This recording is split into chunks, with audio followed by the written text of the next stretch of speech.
د بابر اعظم محمد رضوان شاهین افریدی د وایټ بال ټیم ته واپسی کېدو ولدا په لاهور کې LCCA ټریننګ سیشن د پاره د پاکستان 22 کھلاڑیانو نمونو اعلان شوه دی چې پاره کې بابر اعظم او د محمد رضوان او د شاهین افریدی نوم هم شامل دي. ټریننګ سیشن به باقاعده شروع کیږي. د هډ کوچ مایک هیسن په سربراهی کې دغه 22 کھلاڑیان سوکتي مکمل لیست در سره په دی ویډیو کې شریک کوم چې پکې نوې کھلاڑیان هم دي، زاړه کھلاڑیان هم دي. بابر اعظم او محمد رضوان پکې نوم هم شته د وایټ بال لپاره.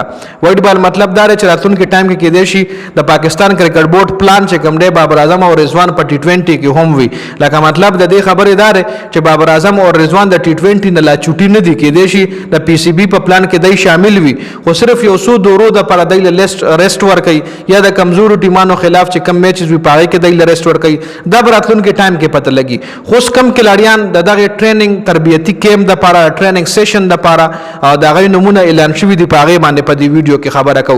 یو ګروپ چې کوم دی مایک هیسن ته ورکړل شوی دی چې مایک هیسن به دغه په مختلف ټیکنیکس باندې کار کوي، دغه په سکلز باندې، دغه په فټنس باندې، دغه په پاور هیټینګ باندې با کار کیږي. جی دا کم ټریننګ سیشن چې لګي دی کې به د کھلاڑیانو په فټنس باندې کار کیږي، دغه په سکلز باندې، دغه په بیټینګ سکلز باندې چې بالر وي دغه د بالینګ په سکلز باندې، چې هارد هیټر بیټسمن دی دغه په هارد هیټینګ باندې به کار کیږي یا مختلف ټیکنیکس باندې به کار کیږي کم چې کرکټ سره ریلیټډ دی. جی دې کې کم کھلاڑیان دي. بابر اعظم دی، عباس آفریدی دی، فاست بالر میر حمزه، سلمان مرزا لاهور قلندر سره گیم کولو خو بالر دی، سعود شکیل دی پکې، شاهد عزیز، عثمان خان د UAE نه چې کم بیټسمن راغلی. جی عامر جمال، عبد الله شفیق، احمد دانیال، علی رضا احمد دانیال او علی رضا پېښور زلمی سره گیم کړي. حیدر علی، خواجه نافع دا یو ډیر زبردست بیټسمن دی، کوټا ګلیډیټر سره خو چون کې دله موقع PSL کې ور نه کړل شو.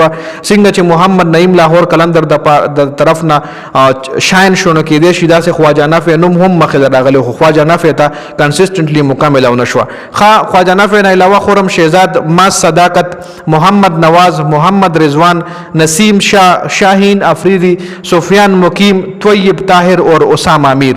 دا ټول کھلاڑیان دغه تربیتی کیمپ د پاره دغه ټریننګ سیشن د پاره د دې نمونه اعلان شوی دی. باقاعده دغه ټریننګ سیشن د اختر نه پس جوائن کوي او باقاعده به د ټریننګ کیږي. خو دې کې یو نوم چې کم دی هغه نشته، کم چې په PSL کې شان شو محمد نعیم، چونکه محمد نعیم هم په دې تربیتی کیمپ کې یا په دې ټریننګ سیشن کې شاملول پکارو.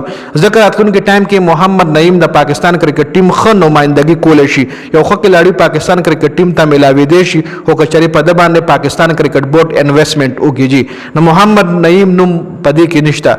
دینه علاوه د کم کھلاڑی نوم پکې نو نمونه خدای الله لډي ما واغشتل. تاسو هم یو کھلاڑی کچري پاتې وي پکې او تاسو په معیار باندې دا کھلاڑی د ټریننګ سیشن قابل وي او نوم پکې PCB نوي دا کړی، نو تاسو دا کھلاڑی نوم ما سره په کمنټ کې ضرور شریک